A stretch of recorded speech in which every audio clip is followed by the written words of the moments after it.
Hello, Hacks and Hobbies listeners.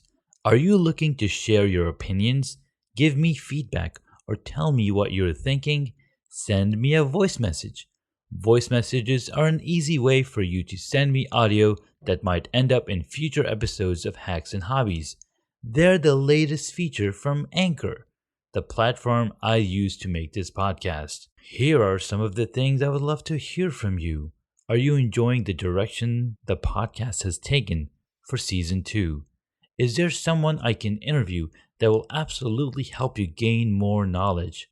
What do you think of the different topics that I talk about on the podcast with my guests? You can send me a voice message right now from wherever you're listening. Just tap the link in my show notes. I can't wait to hear from you.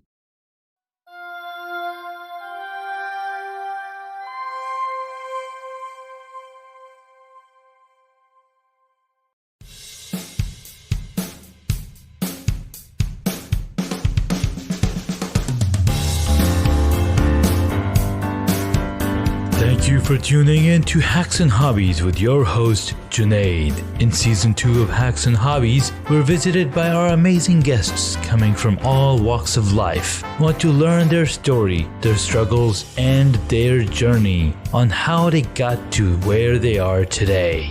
So stick around. In this episode, we get to speak with Farnoosh Brock. She's a business coach, author, speaker, and she's always helping business owners, leaders change the conversation from selling to serving. And she has an amazing book out, talks about serving versus selling. And what's really cool is I got to see Farnoosh speak with Earl Erdeman on LinkedIn Mastery, and the talk was really cool about service, about the service mentality, about the helping mentality, and it jived with me and it resonated with my core values as well. And I was like, to bring her on the show and talk to her and find out how did this all happen? Like, where's the story coming from? And, what different struggles she had to go through into landing this awesome opportunity. So Farnoosh, welcome to the show. Thank you. Thank you for the kind introduction, Junaid, and for having me on your fabulous show. I can't wait to share whatever you would like to learn. Absolutely. Absolutely. So what I like to get into, because we are, my audience, they love stories, and I love stories myself. And we like to, hear the journey, like what's happening, how are things coming together. And one of the things that I think I mentioned to you and probably to my audience as well is one of my favorite parts in a movie is when Iron Man is stuck in this cave and he's like, how do I get out? How do I get out? And he was given the freedom to work on a missile. And he's like, you know what? I'm not doing that. I'm going to plan my escape. And he was able to conjure up this Iron Man suit and escape out of there. So like that journey piece was like resonated with me so much. Like none of the fighting was, that's like a cherry on top, but the big cake part is getting through that process and like, oh, whoa, that's awesome. Figuring it out, right? That's what excites you. Absolutely, figuring it out. So how did you figure out? And, so tell us your journey and your story. Sure. So I'll try to stick to what my brother calls the Cliff Notes version. So I come from a very technical background. I studied electrical engineering in college. Then I went to grad school. I got a master's degree in engineering. So if you're familiar with engineering, I thought everyone was, but then I met a few people who are like, what's that? So you may not be, good for you, but it is a study of a lot of logic and analysis and data and basing your decisions on a logical flow, on deducing, on deduction. And so you develop a very analytical, logical mind. So I was in a very technical world. People around me were technical. And then I went through a long technical career, first at a startup and then at Cisco Systems, the technology company. And I had a great career, I learned a lot, but I remember even from my college days that those of us in engineering, we almost looked down on people who were in marketing and sales. And we felt that we were superior because our work and study was so much more intellectual, and it was going to help with advancement of technology and innovation and developing solutions for improvement of humankind. I mean, I'm exaggerating a little bit. And the people who were in sales, they just had to go out there and make up a bunch of lies and sell. So this was my mentality and the culture back in engineering school. When I arrived in the corporate world, in the technical space still, I felt that even though we still felt a little bit that way, we also envied the salespeople because they went to big parties and they made huge commissions and they worked less hard, but they had respectable jobs. And so it was really interesting. And, you know, this was the perspective that was forming as I grew over the years, my career, and then I decided to resign and start my own company. And when I started my own company, and those of us who have gone that through that transition, we know that now we are responsible for creating the sale, for creating the income, for bringing in the business. It's very different from having a salary and doing your work. And so it was very interesting. I was in this state of, okay, I want the profit. I want the business. I don't want to go back to getting a job. I understand what needs to be done. I'm certainly not going to like it, but I'm going to do whatever it takes. So I followed the traditional selling techniques, the marketing, the selling, the pitching, scarcity tactics, all of that. And I felt there was no other way that I could close business, whether it was for a small product or for a coaching package. And, you know, I had mediocre success with that, I will admit, because obviously I didn't go back to get a job, but it didn't feel good. And please interrupt me anytime. I can pause. Yeah, one of the things that, like you were mentioning earlier, how engineers look down upon marketing and sales and make fun of them. And there's a huge industry where you could see that, and well, not an industry, but the Dilbert comics is all around that. Like, that's right. Dilbert was hugely popular among them. Yeah, engineers love it, and you will see Dilbert making fun of the marketing department. Yes. And they even had a 2-season TV show, Dilbert did. And cool. Right. You on. Right. I believe it was Scott Adams, right? Scott Genius Adams. Creators. Yes. So you understand, you know, the mentality and the place that, nurtured those thoughts for good reason, because selling in its traditional sense is, to me, nauseating. It really is. You know, these pressure techniques, scarcity, manipulations, and sometimes it's not that bad, but at the end of the day, the people who are selling have an agenda. And again, that's fine and it works. Cold calling works. Those techniques work. That's why people do it. But for me, I felt like if I was going to be in this business for the long term, to sustain it, right? We want to sustain a business so that we can build something that lasts. Some people go into business and then 2 years later, they're back at a job. I wanted to really have a sustainable, scalable business. And to do that, you cannot, and I will welcome arguments against this, but I believe you cannot go against your core values and survive and thrive in the long term. So in other words, if I hated selling, Junaid, and I needed to sell to create my business, and there was no other way other than the traditional selling techniques, I could do it for a short period of time. But because of that inner conflict, I wouldn't have been able to enjoy it, to feel fulfilled, to do my absolute best in my business. And it would have led me down a path of less success, to say the least. I mean, the entire reason you left, your cushy job is to create something for yourself. And if you're creating something for yourself and that's not making you feel good. Yes. Isn't that the ultimate irony, right? Yeah.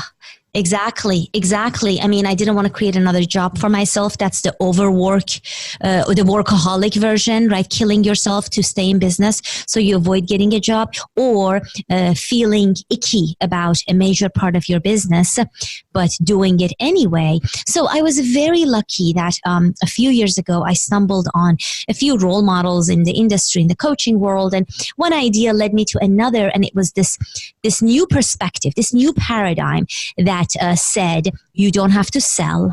You can be of service. You can have win-win. I know it sounds like a cliche, but you can have true win-win at the end of a conversation where you go into a conversation hoping to close business, but at the end, it may not work out. It can still be a win-win. And it was a complete paradigm shift. And I was hooked. I still didn't believe it would work, but I was in a mastermind at the time. So we all decided to put those ideas of serving and creating clients, for instance, versus getting clients, different phrases, different mindset, and a different approach altogether to coaching people, coaching businesses, what have you. And we all had really great success with this. And it was so much joy and fulfillment to work with people who actually wanted to work with us and who were willing to invest at levels that really was far above what I was having trouble selling earlier in my business. And to see that they were getting value far above what they invested, which spoke to the work I was doing, which built the confidence and helped me explore and be more selective and be really in a place where I have conviction that this is the way I want to run my business. I am here to serve. There are some who will resonate with me. There are many who will not. Those few are whom I'm going to serve. And I don't have to go into a selling mode in order to stay in business and thrive. That is very, very, very deep. And it makes a lot of sense, because if you look at, people are still selling, and the tactics that go through, maybe they're okay with that, right? Like you mentioned, if it's in your nature to be that person, sure. If it's not, then you're not gonna be happy. Mm-hmm. And the reason I like the serving attitude is because when you're serving, you're essentially helping a fellow man get to a point of where they can find success, or they can find the happiness organically. And I think that's what the serving mindset brings to light. Sure. And it doesn't have to be, because a lot of people are of this mentality. Like, I bet your listeners, we don't have to convince them that, serving is good. They already believe that. I think that the challenge is when we actually put it into practice. And sometimes we are over giving, and it's exhausting, because if you're running a business and you're still not creating income and sustainable results, then obviously you will resort to other means. So no, I agree with you in that serving is beautiful. I think, and maybe this is an area you want to explore or not, that's okay. But how do we apply this to a practical business, and how do we bring it into daily life, daily interactions, daily conversations in a way that actually gives us results? No, I would definitely love to explore that, because it's something that I am discovering myself. It's something that I am learning myself and going through this journey myself, and that's why I'm filling my mind with people who have gone through the journey, who've gone through the process. Sure. Their ideas and reading tons of books on just so many different ways that people are either like the funnels, like these words are like popping up everywhere. Funnels, your avatar, your landing page, your sales page.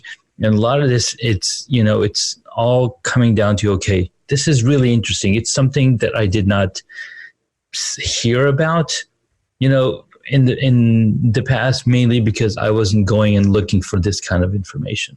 Mm-hmm. But it's becoming more and more apparent as I look into creating a passive income or creating a system where it will bring me value and bring me a sort of a jumping off point where I can be like, okay, I got to focus full time on here, and I don't need to, I don't need that cushy 9 to 5 because this can actually work. Okay. Well, where would you like us to go in that context? I mean, I can speak to what I kind of talk about in the book. Yeah, let's go into the area where you talk about in the book. Okay. How would somebody approach that serving attitude or serving mentality, and how would that create the outcome? Sure. So I think the context matters here. And so where I find the serving mindset being of most value is when we are running a professional service-based business. So by that, I mean you're offering yourself, you're the asset, you're the intellect in the business to some extent, maybe not the only thing in the business, but to some extent, you as an individual, as an expert, work with others in a coaching, consulting, advisory capacity. That can be IT consulting, it could be business coaching, it could be teaching, training, speaking, right? You get the idea. And that's where the first thing that I would say to those professionals is you need 100% clarity on your value. What is the value you bring to a business or to an individual? And how can you clearly articulate that to me? In other words, one question I like to ask is, what are 3 top outcomes you help your ideal client create? Okay, so that really helps you focus on your abilities to help an organization or an individual go from point A to point B closer toward their goals and their dreams, right? And this is not about niching down. That's very different. And in fact, I don't really feel that's necessarily something I agree with. So it's very different. It's about clarity. For instance, I tell people, I do my best work when this situation is in place, and here are the outcomes I help you create. Here is an area that's my sweet spot, and so on and so forth. So being able to articulate that confidently. Now, some of this may be challenging for those of us who come from the tech world and who are more shy or introverted. I know, because a lot of my colleagues and peers were like that, and they feel that might be in the bragging zone, or you're talking yourself up. And sure, it could be done that way by some, but not necessarily. So if you feel confident telling me the outcomes you help your client create, that is not bragging. That is information that a prospective client needs to hear in order to make a decision as to whether to engage with you or not. And that information needs to come up at the right time in those conversations, which brings me to the number one thing. Hopefully, if you take away nothing else from this conversation, I'm talking to your listeners now, please remember this: conversations. Have more conversations. So in those conversations, the whole value proposition, what you stand for, what outcomes you help people create, needs to come up at the right time. And the first thing you want to do in those conversations is, first of all, have them. Don't hide behind email. Don't hide behind LinkedIn messaging. Get on the phone when there is at least a little bit of a mutual interest. Have a conversation. Have a framework for that conversation. And I talk about that in the book. But at a high level, you want to set up the context of that conversation with your prospective client. You want to lead the conversation, not be led by it every which way, but you also are an active listener and you want to take cues from your prospect, right? But you're still leading the conversation because you are more or less in charge. You are sharing yourself as a resource. You are creating an experience for that prospective client. So some of us have this mindset, Junaid, that people talk to us over here, and then we have the selling conversation, which is one piece, and then they get to work with me, and then you're this other person that they get to work with. But that's not true. Every interaction someone has with you, they are I'm sorry to say it, but they're judging you. They are deciding if they like you, if they can trust you, if you know what you're talking about, if you are confident. Because if you're not confident, it is not attractive to somebody who is lacking confidence. Exactly. You see? It's an excellent point, because it's almost like when you go for a job interview, if you don't come off as confident in what you know and how you answer your questions, you're not going to be considered for that job. Yes. So having confidence in any conversation at all is very, very important. Yes. And not just with human beings, it's also with pets. Like you'll see a lot of people walking their dogs and the dog is pulling them. Right? And if you think about it, it's because that pet owner does not have the confidence and the dog's like, oh, I'm alpha male. Not. Or they're on their cell phone. Exactly. Or one or those. Exactly, one or the other. Good point. Good point. Yes. And I think that, and again, I keep talking to my fellow techie engineer guys and gals, but you may think confidence is the same as arrogance. It isn't. Right? And so when you resort to complete humility, let's say you're in that conversation and you're not even sharing about yourself or not leading the conversation, not asking powerful questions, tell me about yourself, kind of being very generic, not really setting yourself apart as that intellectual asset I talked about, you are doing yourself and this prospect a disservice. So I find it's important to be humble. If you don't know something, you say, I don't know, but I'm happy to find out. But there is that, I think that is where a lot of us miss out on our potential. We feel we need to be humble, whereas you need to be confident. Because we do, at the risk of being arrogant, we resort to humility. But if this prospective client doesn't hear your confidence in helping them, all your expertise and your diploma and your certification and all those acronyms, they mean nothing to them. And because they want to know if you can help them and if they can really trust you. So, and you don't have to be anyone other than who you are. So you don't have to be this dominant, loud, obnoxious personality, which we associate with the typical salesperson. You can be true to your character, but you still need to emphasize the confidence, clarity, your own expertise, your ability to help, your desire to help this person in that conversation so that you can arouse the curiosity in them to want to learn more about you, and you lead the conversation in that direction.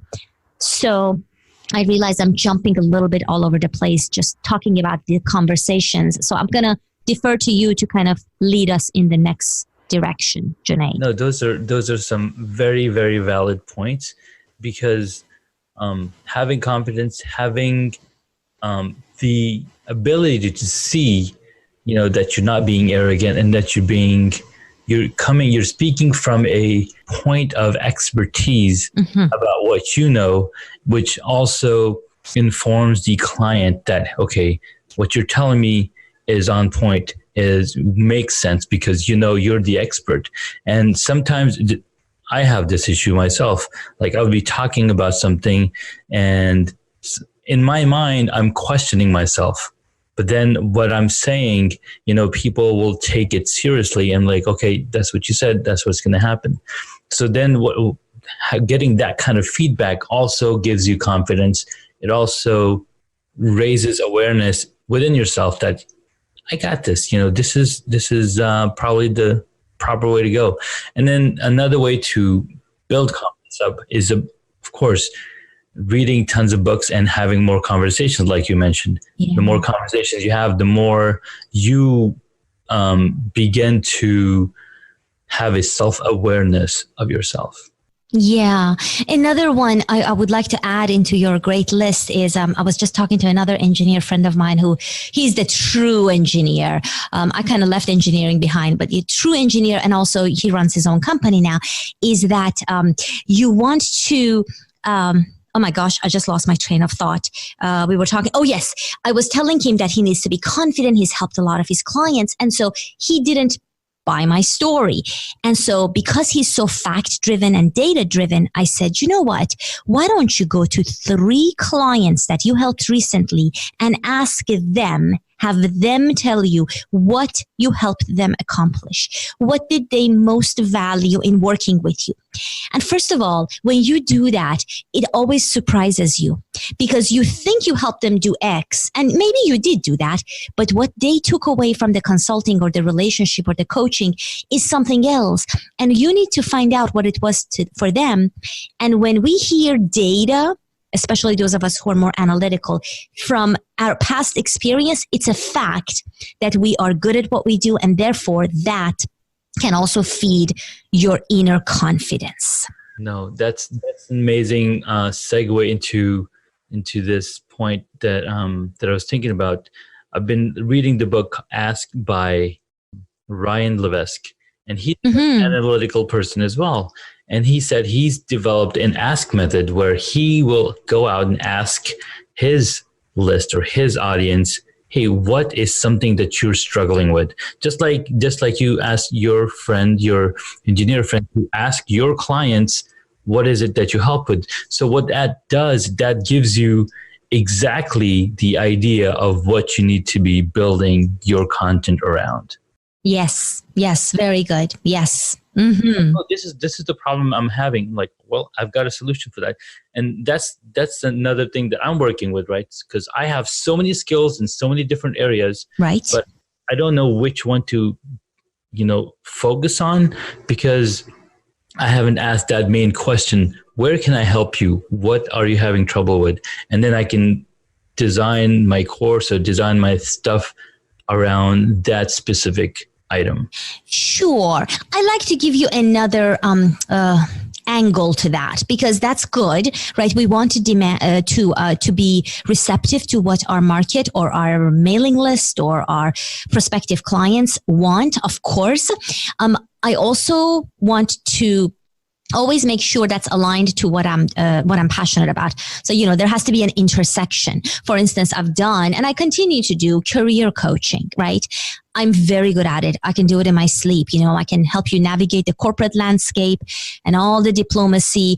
And now I'm finding, that may not be something I am as passionate about as another topic, hence the serving mindset, which is mainly targeted towards business owners. So if your passion is pulling you in one direction and then the platform you've developed is pulling you into another, I would say pause and definitely listen to why you may be pulled in this other direction. Ideally, we want intersection. There is demand, there is passion, there is income, and stability in this particular area that we're going to go for. And of course, that can evolve over time. For a couple of years, you can focus on one thing, then it can evolve because you evolve as an individual if you're always growing. Now, I don't know if that's going to make it more confusing for you or helpful, but I just had to share that. That's absolutely helpful. That's absolutely helpful. You've got to find the intersection between your passion and what they're looking for. Yeah. Right. And bring in the monetization part. I think Mr. London, so I joined this one group and I'm getting emails from Mr. London every day. He wants he's trying to get me to join and do the challenges that he's like, do this exercise of coming up with your main topics, with 10 different topics that you can talk about, and then record videos. Basically, he's walking through somebody who's totally brand new at it. Sure. How to get to that point where they can find that intersection between the two, talent and passion that they have. Right.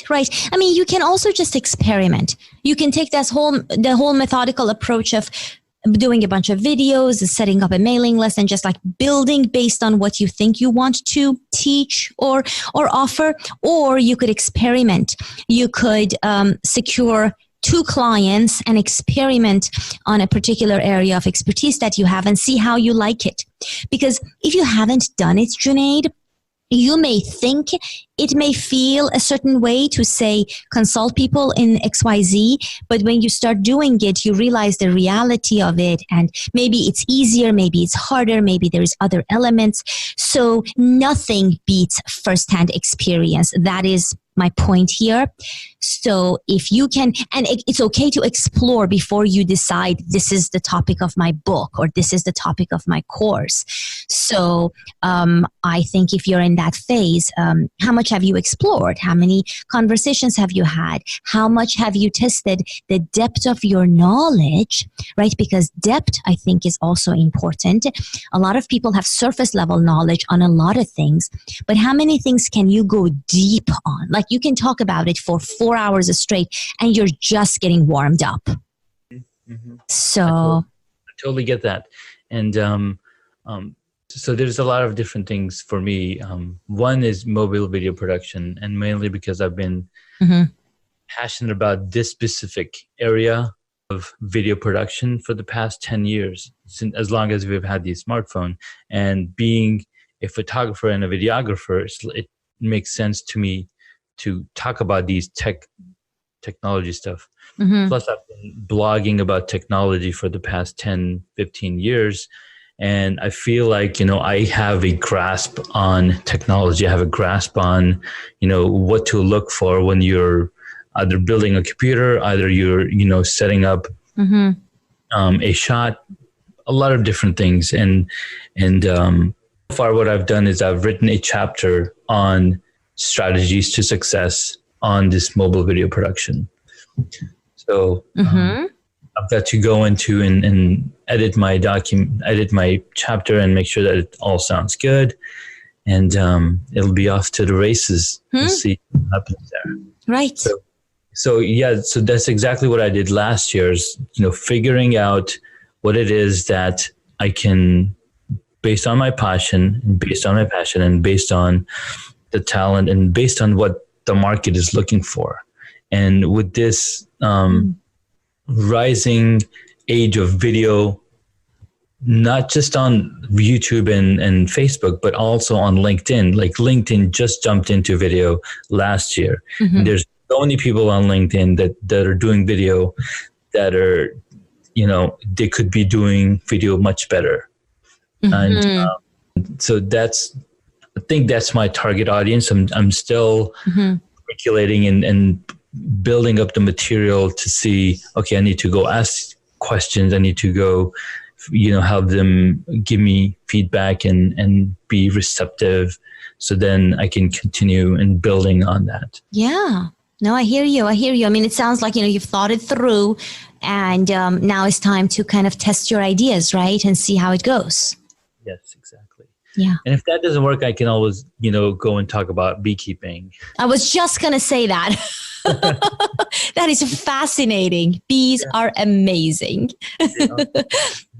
We just had a beekeeping class started back up this spring. And over last year, because I'm also in Cub Scouts, my son is a Cub Scout. Oh. And the den leaders, few of the den leaders and in Cub Scouts, they're like, oh my God, you're in beekeeping. I want to do beekeeping as well.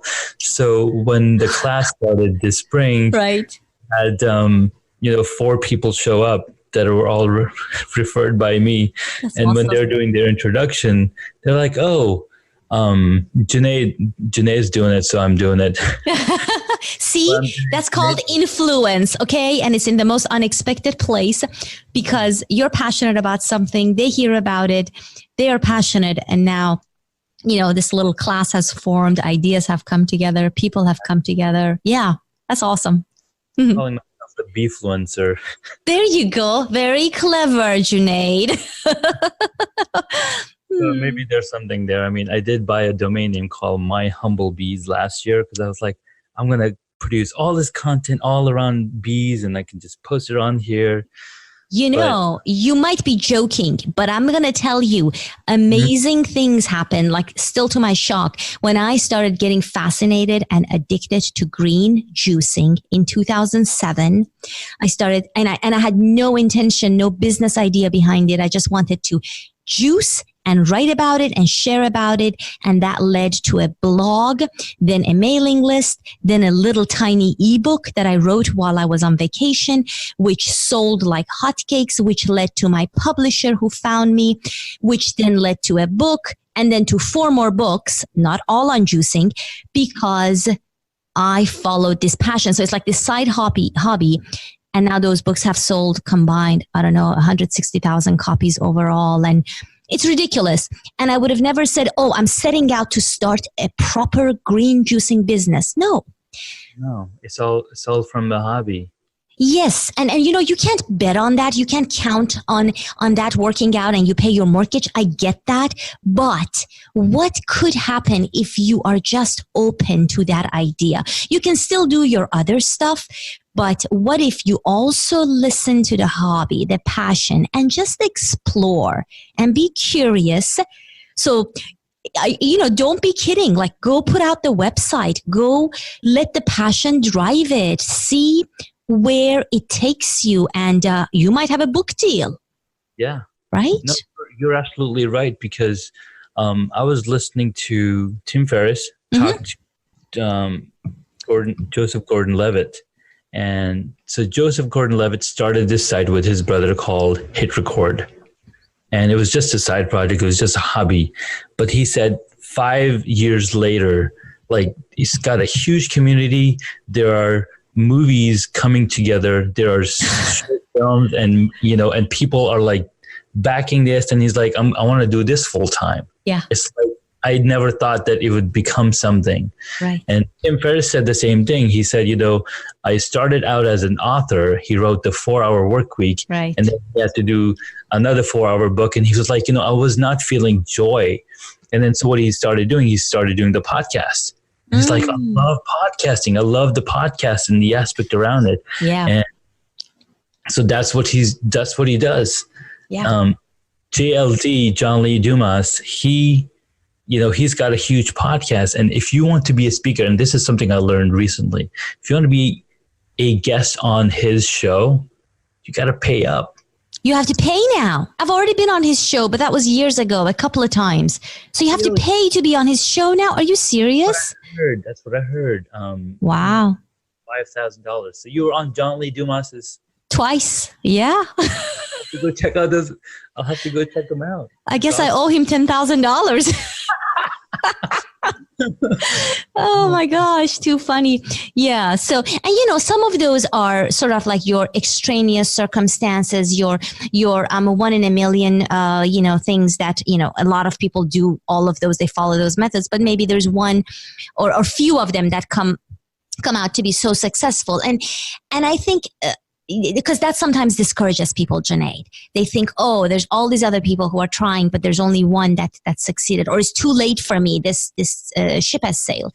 But I think what we don't understand is how you could play even a smaller role. Like, you could have a tenth of his success and still be pretty successful, and still have a very comfortable side income and give yourself freedom. So it's sort of like the pressure to be that successful is actually not helpful. But as long as it's inspiring to help you kind of explore in a different direction, but not put expectations on yourself, because I find that is not always very fruitful when we pressure ourselves. Yeah. You're absolutely right. I mean, it totally makes sense.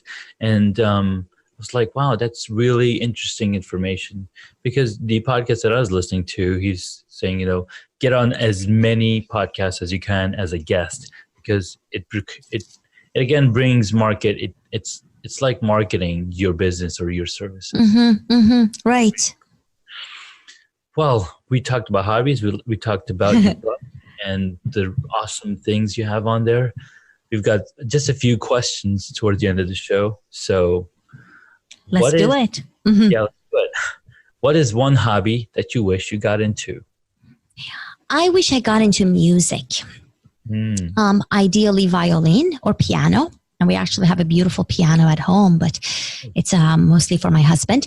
And I wish, as a kid, I got into music.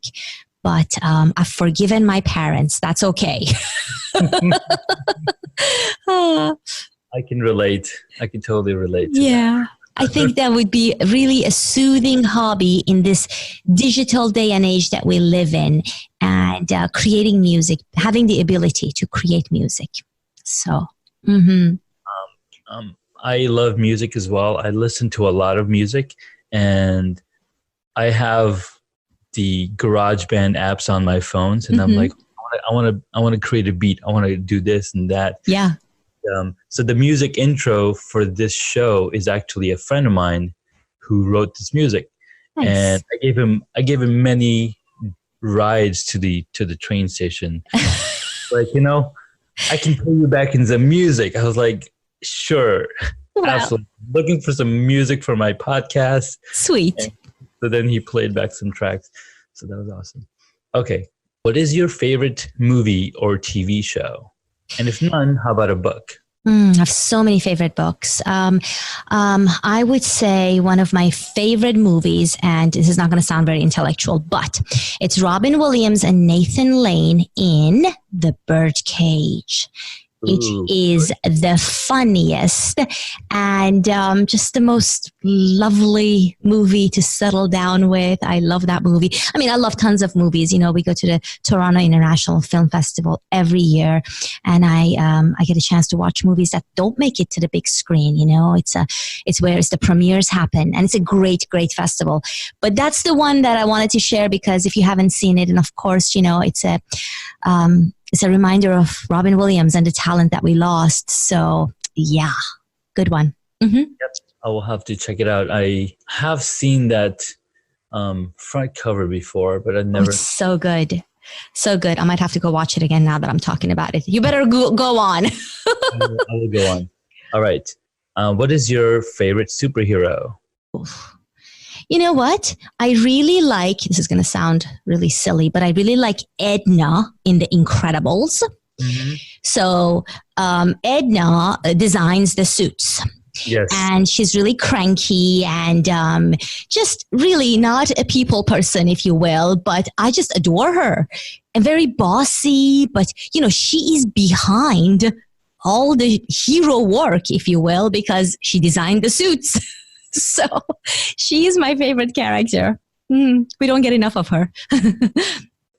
And awesome. So last question. If you were a board game, what would it be? Oh, a board game. I didn't grow up playing a lot of board games. I grew up in Iran, and the only board game we would play, well, my parents would play and we would watch them because I didn't speak English when I was younger, was a Scrabble. Okay. So I guess I couldn't be Scrabble, could I? Absolutely Scrabble. Oh, okay. All right, then I'll be Scrabble. Yes, it's a very special game to me. And it's words and language and things that I love so much. So there we go. I'll be Scrabble. Perfect.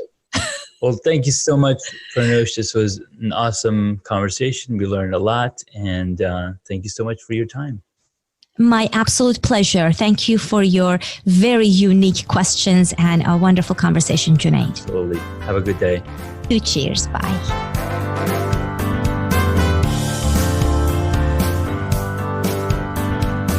Thank you so much for taking the time to listen to this episode on Hacks and Hobbies. We absolutely appreciate your contribution.